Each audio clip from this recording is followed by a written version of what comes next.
નર્મદા જિલ્લાના સાગબારા તાલુકાના જે ખેડૂતો છે તેમના દ્વારા જે જંગલની જમીન પર દાવો કરવામાં આવે છે અને તેની સામે સુરત જિલ્લાનું વન વિભાગ સામે આવીને ઊભું થઈ જાય છે, તેમને ખેતી કરવા દેતું નથી। આ વિવાદ છેલ્લા 1 મહિના કરતાં વધારે સમયથી ચાલી રહ્યું છે। આ મુદ્દાને લઈને નર્મદા ભાજપના જે ઉપપ્રમુખ છે લીલાબેન વસાવા, તેમના દ્વારા રાજીનામું પણ આપી દેવામાં આવ્યું હતું। હવે આ વિવાદમાં ગઈકાલે ભરૂચના સાંસદે એક સોશિયલ મીડિયા પોસ્ટ કરી હતી અને તેમણે લખ્યું હતું કે તેઓ આજે એટલે કે 1 ઓગસ્ટે આ ખેડૂતોના સમર્થનમાં સાગબારાના નાલખોપી ગામે જવાના છે। એટલું જ નહીં, તેમણે સાગબારા અને ડેડિયાપાડાના તેમના જે કાર્યકર્તાઓ છે તેમને પણ ત્યાં પહોંચવા માટે આહવાન કર્યું હતું। હવે આ પોસ્ટને લઈને, આ કાર્યક્રમને લઈને શું નવી અપડેટ આવી છે એની વિગતે વાત કરીશું આ વિડીયોમાં। વૈષ્ણવજન તો તેને કહીએ જે પીડ પરાઈ જાનાને રે। નવજીવન ન્યૂઝમાં તમારું સ્વાગત છે। હું છું ઇકરામ। નર્મદા જિલ્લાના સાગબારા તાલુકાના જે ખેડૂતો છે ત્યાં 12 જેટલા ગામો છે અને 2,500 જેટલા ખેડૂતો છે। આ ખેડૂતોનો દાવો છે કે તેઓ 2005 પહેલાથી તેમના જે વડીલો છે, તેમના જે વડવાઓ છે તે આ જમીન ખેડતા આવ્યા છે, પરંતુ જે સુરતનું જે વન વિભાગ છે તેમને છેલ્લા 2 વર્ષથી અટકાવીને બેઠું છે કે ભાઈ આ જંગલની જમીન વન વિભાગની છે, તમારી પાસે આ જમીન ખેડવાનો કોઈ અધિકાર કે કોઈ સનદ નથી। આને લઈને વિવાદ ચાલ્યો હતો। નર્મદા ભાજપના જે ઉપપ્રમુખ છે લીલાબેન વસાવા, તેમણે આ મુદ્દે ખેડૂતોનું સમર્થન કર્યું હતું। વન વિભાગ સામે તેમણે બાત ભીડી હતી અને તેમણે એવો આક્ષેપ કર્યો હતો કે પક્ષના જે સંગઠનના જે હોદ્દેદારો છે તેમના તરફથી તેમને પૂરતો સહકાર મળ્યો નથી અને તેમણે રાજીનામું આપી દીધું હતું। ત્યારબાદ આ મુદ્દે ગાંધીનગર ગયા હતા અને ત્યાં પણ મૌખિક સંમતિ સધાઈ હતી, પરંતુ આ વિવાદ હજી પણ યથાવત છે।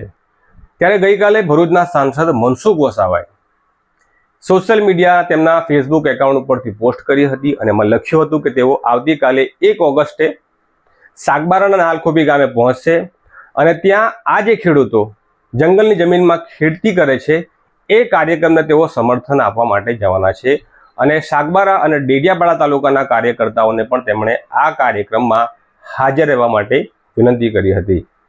પરંતુ આજે સોશિયલ મીડિયા પોસ્ટ એકાઉન્ટ પર જે મનસુખ વસાવાનું હેન્ડલ છે એમાંથી ફરી એક પોસ્ટ થઈ છે। એમાં તેમણે આ કાર્યક્રમને મોકૂફ રાખવાને લઈને વિગતો મૂકી છે। વરસાદની જે આત્યંતિક પરિસ્થિતિનું નિર્માણ થયું છે અને સમગ્ર તંત્ર રેસ્ક્યુ કાર્યમાં જોડાયું છે, ત્યારે તેમણે આ કાર્યક્રમને મોકૂફ રાખવાની જાહેરાત કરી છે।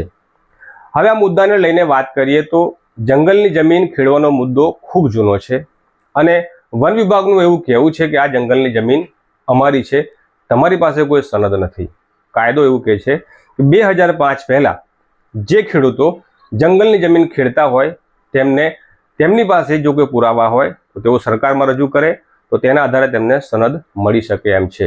ખેડૂતોનું એવું કહેવું છે કે તેમને જે દાવા સબૂતોના આધાર પર સરકારમાં મૂક્યા છે એનું ફાઇનલ હજુ ડિસિઝન આવ્યું નથી અને કાયદો એવું કહે છે કે જ્યાં સુધી ફાઇનલ ડિસિઝન ન આવે ત્યાં સુધી આ ખેડૂતોને જંગલની જમીન ખેડવા દેવાનું હોય છે, પરંતુ સુરતનું વન વિભાગ આ ખેડૂતોને અટકાવે છે। આ મૂળ વિવાદ છે।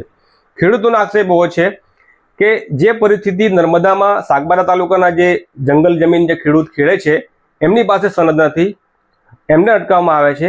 એની સામે જે સુરત જિલ્લાના જે ઉમરપાડા તાલુકાના જે ગામો છે ત્યાંના જે ખેડૂતો છે એમને વન વિભાગ અટકાવતું નથી।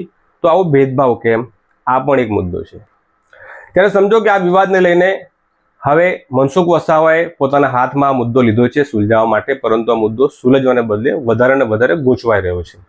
બીજી તરફ સોશિયલ મીડિયા પર લોકો એવું પણ લખી રહ્યા છે કે ચૈતર વસાવા જો બહાર હોત, એટલે જેલમાં ના હોત, તો આ મુદ્દાનો તેનું નિરાકરણ લઈ આવ્યા હોત અને ચૈતર વસાવાની ગેરહાજરીમાં મનસુખ વસાવા આ મુદ્દાનો લાભ ખાટી જવાનો પ્રયાસ કરે છે, એવો પણ લોકો સોશિયલ મીડિયામાં પ્રતિક્રિયા આપે છે, એવું જોવામાં આવ્યું છે।